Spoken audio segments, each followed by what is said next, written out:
ஏங்க உங்களுக்கு என் கூட துபாயில் செட்டில் ஆகிறதுக்கு ஓகே தானே? ம் எனக்கு ஓகே தான். எதுனாலும் ஓப்பனாக என்கிட்ட சொல்லிடுங்க. உங்களை யாரும் இந்த கல்யாணத்துக்கு கட்டாயப்படுத்தல. இல்லைங்க, அதெல்லாம் இல்லை. அப்புறம் நீங்கள் யாரையாவது லவ் பண்ணிங்கனாலும் என்கிட்ட ஓப்பனாக சொல்லிடுங்க. இல்லைங்க, நான் யாரையும் லவ் பண்ணல.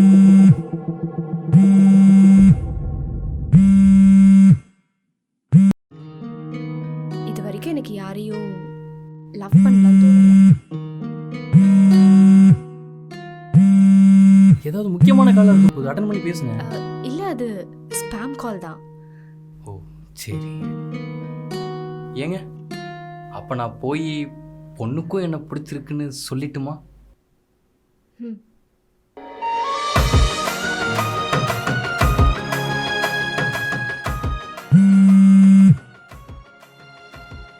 ஹலோ. ஏய் கின்னாடி நேற்றுலேருந்து கால் பண்ணுறேன், கால் பண்ணால் எடுக்க மாட்டேன், மெசேஜ் பண்ணாலும் பார்க்க மாட்டேன்.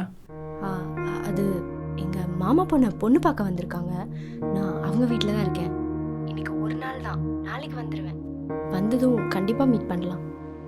சரிடி, நான் கால் பண்ணி விஷயத்த சொல்கிறேன். எப்படியும் உன் குடும்பத்துலேயும் ஒத்துக்க மாட்டாங்க, என் குடும்பத்தில் நம்ம கல்யாணத்தை ஒத்துக்க மாட்டாங்க.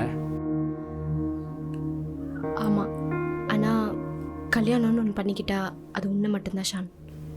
தெரியும்டி, அதனால தான் இன்னும் 3 நாளில் நமக்கு ரெஜிஸ்டர் மேரேஜ் பிளான் பண்ணியிருக்கேன். என்ன சொல்கிற?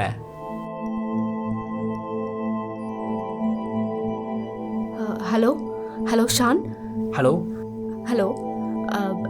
எனக்கு இங்கே ரொம்ப நேரம் பேச முடியாது, நான் அப்புறம் கால் பண்ணுறேன்.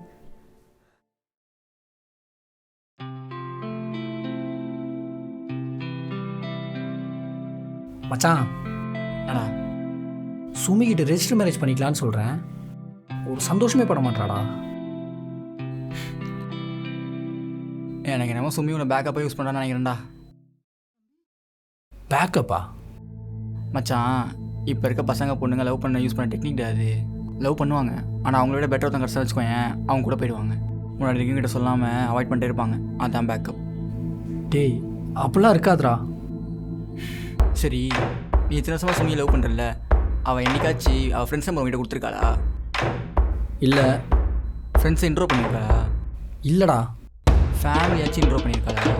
இல்லைடா. கன்ஃபார்ம்டா அவனை ஏமாத்துறான்.